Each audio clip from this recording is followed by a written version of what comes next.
ഈശോ മിശിഹായ്ക്ക് സ്തുതിയായിരിക്കട്ടെ. വിശുദ്ധ യോഹന്നാൻ്റെ സുവിശേഷം 17-ാമത്തെ അധ്യായത്തിലെ 9 മുതലുള്ള തിരുവചന ഭാഗമാണ് നാം ധ്യാനിക്കുന്നത്. ഈ കാലഘട്ടത്തിൽ നമ്മൾ പലവട്ടം ചിന്തിച്ചിട്ടുള്ള ഒരു ധ്യാന വിഷയമാണ്.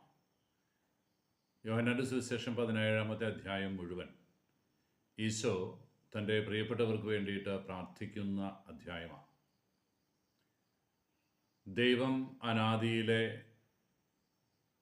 തൃത്വത്തിൻ്റെ കൂട്ടായ്മയാണ് എന്ന് നമുക്കറിയാം. പിതാവും പുത്രനും പരിശുദ്ധാത്മാവുമായ ത്രിത്വൈക ദൈവത്തിൻ്റെ കൂട്ടായ്മ. പരസ്പരം സ്നേഹിച്ച്, പരസ്പരം പങ്കുവച്ച്, സഹിഷ്ണുതയോടെ, സഹവർത്തിത്വത്തോടെ ജീവിക്കുന്ന ആത്മാവിൻ്റെ നിറവാർന്ന കൂട്ടായ്മ.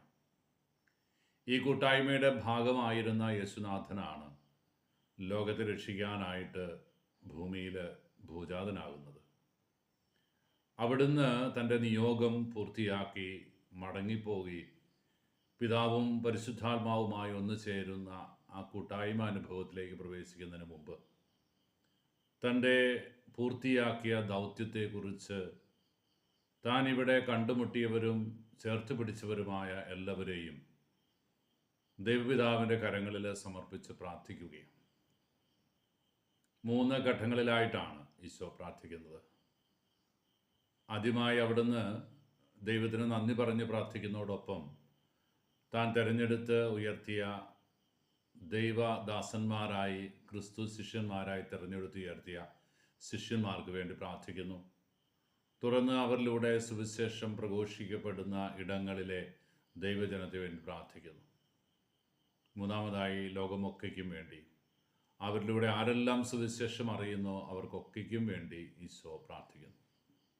2ാമത്തെ ഘട്ടത്തിലാണ് ഇന്നത്തെ തിരുവചന വിചിന്തനം നമുക്ക് നൽകപ്പെടുക.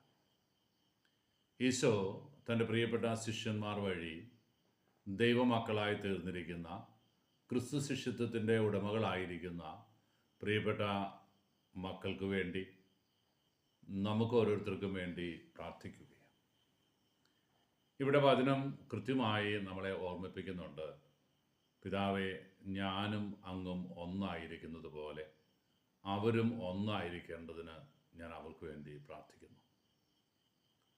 തൻ്റെ ശിഷ്യന്മാരെ വഴി നടത്തിയ, കൂട്ടായ്മയിൽ ചേർത്ത് പിടിച്ച അതേ ദൈവത്തിൻ്റെ കൃപയിലേക്ക് തൻ്റെ പ്രിയപ്പെട്ട ശിഷ്യന്മാർ വഴി തിരഞ്ഞെടുക്കപ്പെട്ട് ഉയർത്തപ്പെടുന്ന എല്ലാ ജനതയ്ക്കും വേണ്ടി ഈശോ പ്രാർത്ഥിക്കുകയാണ്.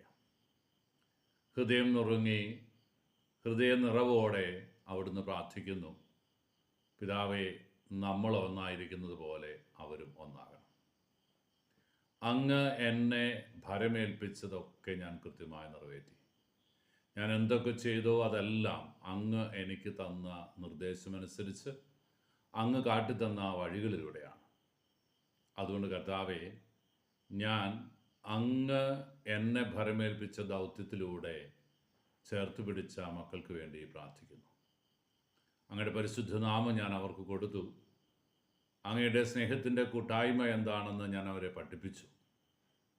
ഇനി അവർ ക്രിസ്തു ശിഷ്യന്മാരായ ലോകത്തിൽ ജീവിക്കുമ്പോൾ നന്മ വഴികളിലൂടെ ദൈവപൈതങ്ങളുടെ സ്വാതന്ത്ര്യത്തോടെ കർത്താവിൻ്റെ പ്രിയപ്പെട്ട അജഗണമായി ജീവിക്കാൻ ഇടയാകണമേ എന്ന് ഹൃദയം നുറുങ്ങി പ്രാർത്ഥിക്കുന്ന ഒരു തമ്പുരാൻ. പ്രിയപ്പെട്ടവരെ, 2 കാര്യങ്ങൾ നമുക്ക് വചനത്തിൻ്റെ സാന്ത്വനമായി ലഭിക്കുന്നുണ്ട്. ഒന്ന്, നമ്മളെ ഓരോരുത്തരെയും നിരന്തരം ദൈവസന്നിധിയിൽ സമർപ്പിച്ച് പ്രാർത്ഥിക്കുന്ന, നമുക്ക് വേണ്ടി രക്ഷ ഒരുക്കി വെച്ച് ആ രക്ഷയുടെ വഴിയിലൂടെ ഞാനും നിങ്ങളും പോകണമെന്ന് ആഗ്രഹിക്കുന്ന ഒരു തമ്പുരാൻ നമുക്കുണ്ട്. അത് പ്രത്യാശയുടെയും ശോഭനമായ ഭാവിയുടെയും സൂചനയാണ്. നമുക്ക് വേണ്ടി പ്രാർത്ഥിക്കുന്ന തമ്പുരാൻ, പിതാവും നമ്മളുമായി ചേർത്ത് പിടിക്കുന്ന, ബന്ധിപ്പിക്കുന്ന സ്നേഹത്തിൻ്റെ കണ്ണി, യഥാർത്ഥ മധ്യസ്ഥൻ, ആ ദൈവത്തിൻ്റെ കരുണയോട് ചേർന്നിരിക്കുവാനും നമുക്ക് വേണ്ടിയുള്ള അവൻ്റെ പ്രാർത്ഥനയുടെ നന്മ ഏറ്റെടുക്കുവാനും നമുക്ക് ആഗ്രഹിക്കാം. രണ്ടാമതായി ഈ വചനഭാഗം നമുക്ക് നൽകുന്ന സന്ദേശം ക്രിസ്തുവിൻ്റെ വചനത്തിൻ്റെ സാന്ത്വനമേകുന്ന പ്രാർത്ഥന. അത് എൻ്റെയും നിങ്ങളുടെയും ജീവിതചര്യയുടെ ഭാഗമാക്കണമെന്ന്. നമുക്ക് ചുറ്റുമുള്ള, നാം ചേർത്ത് പിടിച്ചിരിക്കുന്ന, നമ്മെ ചേർത്ത് പിടിച്ചിരിക്കുന്ന, നമുക്ക് ചുറ്റുമുള്ള സമൂഹത്തിന് വേണ്ടി നിരന്തരം ദൈവസന്നിധിയിൽ പ്രാർത്ഥിക്കാൻ സാധിക്കുക. ആരെയും മാറ്റി നിർത്താതെ, ആരെയും മാർജിന് പുറത്ത് നിർത്താതെ, കർത്താവെ, നീ എനിക്ക് തന്ന എല്ലാവർക്കും വേണ്ടി, എൻ്റെ ജീവിത പങ്കാളിക്ക്, മക്കൾക്ക്, എൻ്റെ കുടുംബ സാഹചര്യങ്ങൾക്ക്, എനിക്ക് ചുറ്റുമുള്ളവർക്ക്, എൻ്റെ ഇടവകയ്ക്ക്, എൻ്റെ അയൽവാസികൾക്ക്, എൻ്റെ ബന്ധുമിത്രാദികൾക്ക്, നാനാജാതി മതസ്ഥരായ ദേശവാസികൾക്ക് ഒക്കെ കൃപയും അഭിഷേകവും ഉണ്ടാകാൻ വേണ്ടി അവരുടെ നന്മ ആഗ്രഹിച്ച് പ്രാർത്ഥിക്കുന്നവരാകാനുള്ള നിയോഗം ഈശോ നമ്മളെ പരിമേൽപ്പിക്കുന്നു. വിവിധ 2 ചിന്തകളിലൂടെ നമ്മുടെ ജീവിതത്തെ ദൈവോന്മുഖമായി നയിക്കാൻ നമുക്ക് ആഗ്രഹിക്കാം. ഈശോ നമുക്ക് സാന്ത്വനവും സമാശ്വാസവുമായിട്ട് തീരട്ടെ. കർത്താവ് മിശിഹായുടെ കൃപയും പിതാവായ ദൈവത്തിൻ്റെ സ്നേഹവും പരിശുദ്ധാത്മാവിൻ്റെ സഹവാസവും നാം എല്ലാവരും കൂടി ഉണ്ടായിരിക്കട്ടെ, ഇപ്പോഴും എപ്പോഴും എന്നേക്കും.